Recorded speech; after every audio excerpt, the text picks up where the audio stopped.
¿Qué es la jurisprudencia de principios? Que pretende establecer un punto de conexidad y lo demostramos como una herramienta procesal constitucional. Es decir, no solamente la teoría de los derechos fundamentales, de la teoría de los principios, ni inclusive la filosofía del derecho,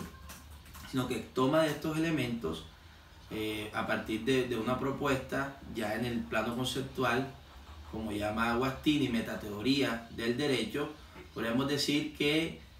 la jurisprudencia de principios es una metateoría de la interpretación constitucional o una metateoría de la interpretación de los derechos fundamentales. Hoy los derechos fundamentales se han subespecializado y esto sí, Alexis lo plantea en los últimos capítulos de la teoría de los derechos fundamentales, pero él no lo desarrolla. Él habla de una argumentación para los derechos fundamentales, luego va a entrar en unos debates filosóficos, teóricos constitucionalistas, teóricos de los derechos fundamentales, y va a haber también un punto de ruptura con el modelo que establece la Corte Constitucional, porque la Corte Constitucional,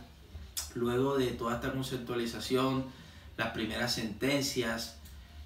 donde aplica la teoría de los principios, esa famosa sentencia del maestro Ciro Angarita Barón, que es una T de 1992, donde empieza a aplicar por primera vez la teoría de los principios, precisamente de un caso en la ciudad de Cartagena, donde nos encontramos, un tema de servicios públicos. Luego la Corte va a establecer si realmente se puede hablar de un principio de proporcionalidad o no, y si ese principio de proporcionalidad va a ser configurado como una especie de test. Eso también es muy interesante, lo vamos a ir viendo poco a poco. Pero a propósito de eso, todos estos debates que se están centrando nuevamente en la sentencia del aborto, si la Corte se extralimitó o no, yo considero que la Corte hizo lo que se debía hacer, con todo respeto, a partir de la autonomía de los honorables magistrados de la Corte Constitucional, porque ya había una cosa juzgada constitucional, ya el principio de proporcionalidad o los tres subprincipios, aplicando ese test de proporcionalidad, aunque cabe aclarar que la tesis de las colisiones de principios solo se aplica en sentencias de tutela, la Corte lo que hace es una interpretación proporcional o plantea hacer una proporcionalidad de la interpretación. Yo pienso que debería usarse en ese sentido ese término con la despenalización parcial en la famosa C del 2006, donde la Corte establece esos tres elementos sobre los cuales si una mujer se encuentra fácticamente en esas tres situaciones o en esas tres condiciones, no debería ser penalizada su conducta o objeto de un reproche penal o criminal. Es muy interesante también la teoría de los mandatos o la teoría del mandato de optimización de Alexis, sobre todo que recientemente he estado indagando unas conexiones frente a los derechos fundamentales y la ley penal.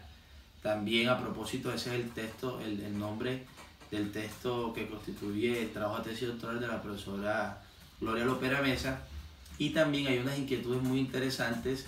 en la teoría de la injerencia, que utiliza mucho la imputación objetiva, sobre todo la propuesta de Jacobs, y cómo para Jacobs la teoría de la injerencia configura ese concepto de expectativas positivas y negativas en Habermas, pero él dice que la injerencia es un mandato. Entonces fíjense cómo la filosofía del derecho se conecta específicamente en la teoría de los derechos fundamentales y cómo el Estado constitucional va a ser construido primero por esas intervenciones de los filósofos del derecho y luego de los constitucionalistas, y así ha ido aterrizando a todos los saberes disciplinares y todos los sistemas jurídicos. Debemos también indicar la majestuosidad de la teoría de Ferraioli, su propuesta de garantía, más allá de las presuntas o posibles divergencias conceptuales o teóricas que podría tener él con Alexis desde el punto de vista de su filosofía o su teoría del derecho. Ahí vemos Principia Juris, la propuesta que hace de la teoría constitucional y pues su texto capital, su texto de Derecho y Razón, teoría del garantismo penal, donde él configura, ¿verdad?, las nociones del garantismo y luego ese garantismo cómo se va llevando a un garantismo secundario judicial en lo que nosotros hemos denominado como la fórmula normativa del Estado constitucional, principios y garantías. Bueno, esto ha sido todo por hoy. Una breve clase, unas píldoras de teoría de los derechos fundamentales y un poco de teoría y filosofía del derecho, también de interpretación y de argumentación. Espero que les haya gustado y nos seguimos viendo por este mismo espacio. Los quiere su profesor Abraham Bechara. Bendiciones.